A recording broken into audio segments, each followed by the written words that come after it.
नमस्कार दोस्तों, मैं हूं आपका दोस्त doctor Darshan Bangia, guild coach and tarot Dattu.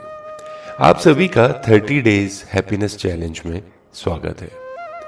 दोस्तों, अगर आज आप हमारे साथ पहली बार जुड़े हैं तो इस पॉडकास्ट के डिस्क्रिप्शन में जाकर सबसे पहले जो हमने अभी तक इससे पहले की वीडियोस आपके साथ शेयर करी हैं, जो इसमें इंट्रोडक्शन से शुरू होकर डेली एक एक्टिविटी आपके लिए दी गई है, प्लीज़ एक एक करके उन्हें करते हुए आइए, फिर इस एक्टिविटी नंबर 10 तक पहुंचिए।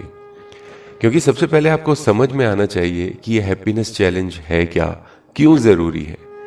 तो इसलिए 1 बाय 1 उन पॉडकास्ट को फॉलो कीजिए, फिर उसके बाद आइए। हमारे चैनल को सब्सक्राइब ज़रूर कीजिएगा ताकि हम टाइम टू टाइम जो भी आपके लिए फर्दर पॉडकास्ट वीडियोस वगैरह शेयर करें तो उसकी जानकारी आप तक जल्द से जल्द पहुंच सके। तो शेयर कीजिए, साथ के साथ जुड़े रहिए, जोड़ते रहिए। आज की एक्टिविटी का नंबर है 10th activity of happiness challenge.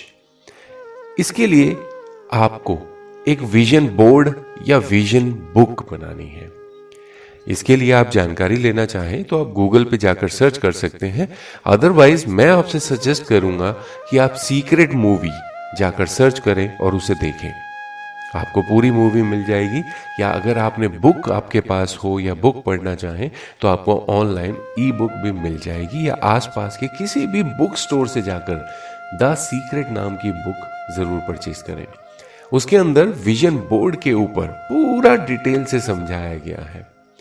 Simple, आपके जो भी सपने हैं, जो भी जगहों पर आप घूमना चाहते हैं, जो चीज आप जिंदगी में पाना चाहते हैं, उसकी तस्वीर निकालिए गूगल से, किसी मैगजीन से, कहीं से भी। कलरफुल इमेज होनी चाहिए। थोड़ा सा हो सके तो उसको पर्सनलाइज कीजिएगा। पर्सनलाइज कैसे कर सकते हैं कि आप कोई पर्टिकुलर घर खरीदना चाहते हैं, लेना चाहते हैं, तो उस घर की तस्वीर और उसके आगे खुद को खड़ा हुआ दिखाइए। अपनी फैमिली, जो भी आपके साथ रहते हैं, जो भी आपके प्यारे हैं, अगर कोई एक ऐसी ग्रुप फोटो आपके पास हो तो उसको क्रॉप करके उसके आगे कर दीजिए। बहुत इजी होता है। आज के टाइम पे मोबाइल पे सभी तरीके के सॉफ्टवेयर आते हैं, आप खुद ये चीजें कर सकते हैं। अगर पर्सनलाइज करेंगे तो बहुत ज़्यादा अच्छा होगा। नहीं कर सकते हैं, कोई बात नहीं। आप वैसे भी जो भी आपके सपने हैं, जिस जगह पर आप घूमना चाहते हैं, एवरीथिंग, उन पिक्चर्स को निकालिए और इस विजन बोर्ड पे लगा दीजिए, या फिर विजन बुक।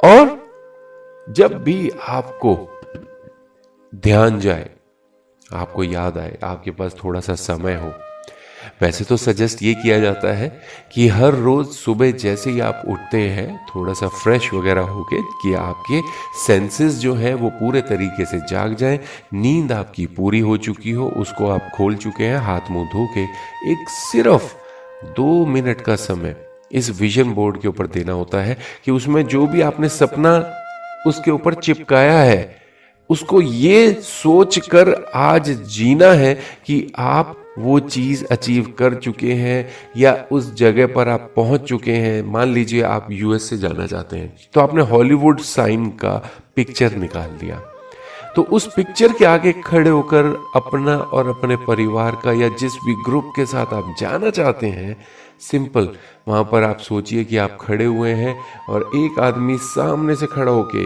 पीछे आपके हॉलीवुड साइन के साथ आपकी पिक्चर ले रहा है। बस सिंपल यही करना है आपने। अगर आप कोई घर लेना चाहते हैं तो सोचिए वो घर आपका हो चुका है, दरवाजे को खोल के आप अंदर जा रहे हैं, उस दरवाजे का जो मेन गेट करने के बाद आपके घर का मेन दरवाजा आ जाता है, वो कैसा है, बेल किस तरफ पे है, उसके दरवाजों का रंग क्या है, उसकी दीवारों का रंग क्या है, बाहर क्या क्या है, लॉन बना हुआ है, कौन से कलर की गाड़ी खड़ी हुई है, एक एक डिटेल को महसूस कीजिए। विश्वास मानिए, जैसे ही आप ये विश्वास अपने इस पूरे मन के साथ, खुद के साथ करना शुरू कर देते हैं, सबसे पहली चीज अंदर से आपके खुशी निकलेगी। जब आप उस सपने को अभी से जीना शुरू कर देंगे, अपने आप आपके अंदर से खुशी निकलना शुरू हो जाएगी, खुशी फूटना शुरू हो जाएगी। और साथ के साथ ये यूनिवर्स, ये कॉस्मिक वर्ल्ड ऐसी सिचुएशन आपके लिए बनाना शुरू कर देता है कि वो आपका सपना पूरा होने लग जाता है, वो आपकी तरफ खिंचा चला आता है। कहा जाता है कि अगर आप इस तरीके से एक्टिविटी रेगुलर करते हैं तो 90% तो ये सपना पूरा हो गया। सिर्फ 10% वो समय लगता है जिसमें वो आपका सपना कितना बड़ा है, आप उस सपने के लिए कितना समय, कितनी मेहनत कर रहे हैं, बस वो 10% वो समय रह जाता है कि वो सपना आप तक कितनी देर में पहुंचेगा। ये एक्टिविटी जब हम कराते हैं तो हमें कई हमारे बहन भाइयों ने, दोस्तों ने ये भी बताया कि जब वो इस तरीके से एक्टिविटी करने लगते हैं तो उससे जुड़ा हुआ कुछ ना कुछ इंसिडेंट उनके साथ होने लग जाता है। जैसे कि एक सज्जन ने एक कार परचेज करने का, जो कि करीब 18 से 20 लाख की थी, और उनके पास उस समय पर एक छोटी सी कार हुआ करती थी। कहते हैं मैंने उसका सपना देखना शुरू हुआ तो अपने आप, जैसे मैंने इस ऑडियो में बताया कि अगर आप कार खरीदना चाहते हैं तो जाकर उसकी टेस्ट ड्राइव जरूर लें ताकि आप उसको फील कर सकें। आपने घर का सपना तो फील किया, अगर कार लेना चाहते हैं तो उसको फील करना है कि उसके बटन कहाँ है, उसके अंदर क्या क्या वो चीजें हैं, क्या क्या सर्विसेज दी हुई हैं, उसको जाकर फील करना कैसे होगा। जाकर सिंपली उसकी टेस्ट ड्राइव लीजिए। कहते मैं टेस्ट ड्राइव के लिए नहीं गया, बट इस एक्टिविटी को मैं रेगुलर कर रहा था तो अपने आप एक मेरे साथ दोस्त आए, वो बोले चलना है कहीं, और मुझे सीधा उस गाड़ी के शोरूम में ले गए कि उन्होंने वहां से गाड़ी परचेज करनी थी। उन्होंने गाड़ी बुक कराई हुई थी और बस आके बोले कि चल, और वहां पर ले जाके मुझे खड़ा कर दिया। तो मुझे भी बस एकदम से याद आया कि अरे मुझे भी इसकी टेस्ट ड्राइव लेनी चाहिए। तो बस उस दिन मैंने टेस्ट ड्राइव ली। तो अब मेरे सपने के साथ, मेरे विजुअलाइजेशन के साथ एक चीज जुड़ गई जिसमें मैं उस चीज को अच्छे तरीके से विजुअलाइज कर रहा हूं। और कहता है कि 9वें महीने में उस चीज को जब मैंने किया तो 9वें महीने में वो गाड़ी मेरे घर के बाहर खड़ी हुई थी। अपने आप वो सिचुएशन बनती चली गई, अपने आप वो सारी चीजें होती गई। तो ये विजन बोर्ड बनाइए या विजन बुक जरूर बनाइएगा, आपको इसका फायदा जरूर मिलेगा, आपके सपने जरूर पूरे होंगे। चलिए चलते हैं आज की मोटिवेशनल स्टोरी की तरफ।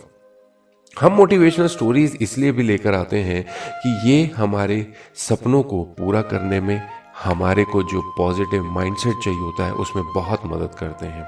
आशा करता हूं आपको इन स्टोरीज से फायदा जरूर मिल रहा होगा, कुछ ना कुछ आपके दिमाग का बोझ कम हो रहा होगा, आपको कुछ अच्छा सीखने को भी मिल रहा होगा। आज की कहानी का शीर्षक है जीवन की यात्रा का बोझ कैसे कम करें। दोस्तों, इस कहानी के अंदर बहुत बड़ा सार छुपा हुआ है। अगर ये चीज आप समझ गए तो विश्वास मानिएगा 97 to 99% टेंशन्स आपकी आज ही कम हो जाएंगी। चलिए, आप जीवन को कैसे देखते हैं ये आपके दृष्टिकोण पर निर्भर है। आप जब बोझ कम करते हैं तो फूलों की तरह सुगंधित और प्रकाशित बन जाते हैं। एक समय की बात है, एक गांव में एक धार्मिक व्यक्ति रहता था। कई लोग उसे सिद्ध संत मानते थे और कई उसको असामान्य तथा पागल समझते थे। बच्चे उसे खिलौना बाबा कहते थे क्योंकि वह उनको खिलौने और मिठाइयां देता था। एक बहुत ही उत्तम भिक्षुक की भांति वह उतना ही दान लेता था जितना उसे एक दिन के लिए चाहिए होता था। वह कृतज्ञता से सब स्वीकार कर लेता था, चाहे वह वस्तु चावल हो, रोटी हो या सब्जी।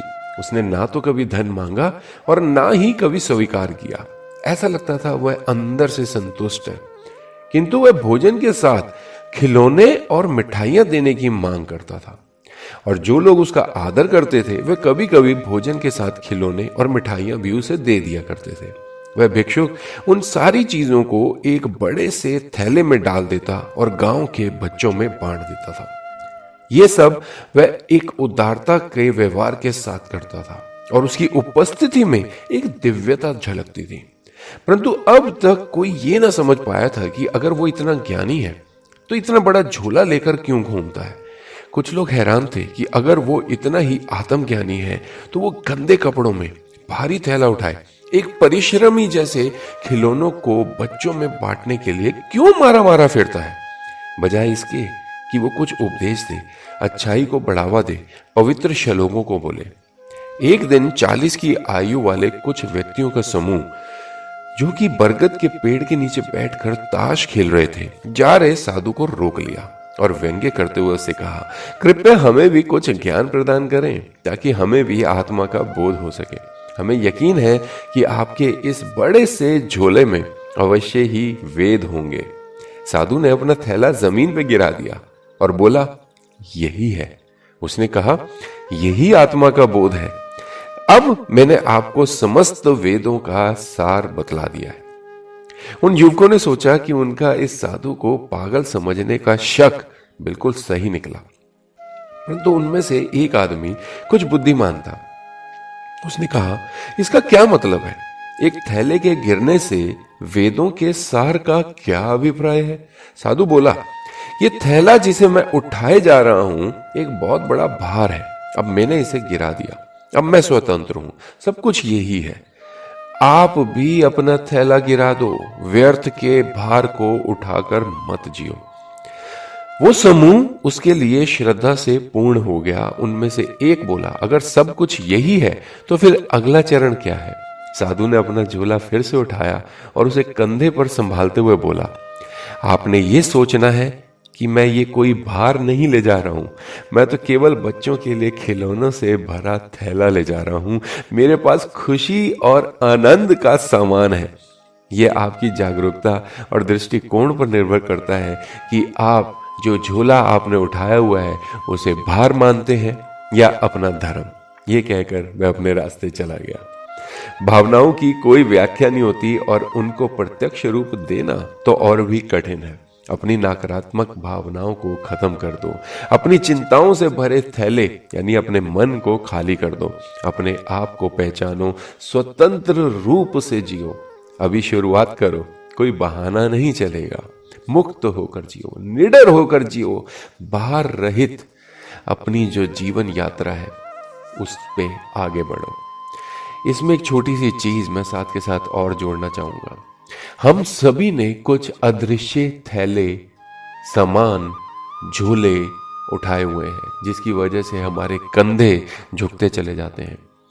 ये चीज मैंने महसूस करी है कि वो लोग जिनको सर्वाइकल गर्दन से रिलेटेड कोई भी प्रॉब्लम है, यानी कि आपका कंधा और गर्दन इधर पे अगर आपको अकड़न महसूस होती है, किसी तरीके की जकड़न महसूस होती है, तो विश्वास मानिए बचपन से लेकर आज तक आपने ऐसी कई भावनाओं को अपने ऊपर उठाया है, ऐसे कई जिम्मेदारियों को आपने उठाया है जो शायद आपको नहीं वहन करनी चाहिए थी या नहीं उठानी चाहिए थी, बट उस झोले को, उस जिम्मेदारी को उठाकर आप भूल चुके हैं और वो जिम्मेदारियां आपके कंधे पर बोझ बनी हुई हैं सालों से, शायद महीनों से या दिनों से।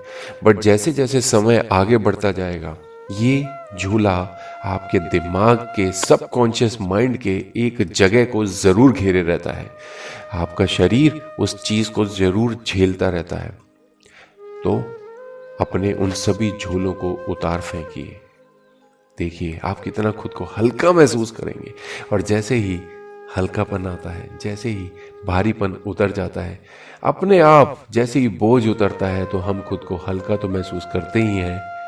खुशियां यही है, करके देखिए। आप सभी को मेरी शुभकामनाएं। मेरी इच्छा है, मेरे भगवान से प्रार्थना है, आप सभी खुश रहें, आगे बढ़ते रहें, परिवार आपका सुखी रहे, हेल्थी रहे।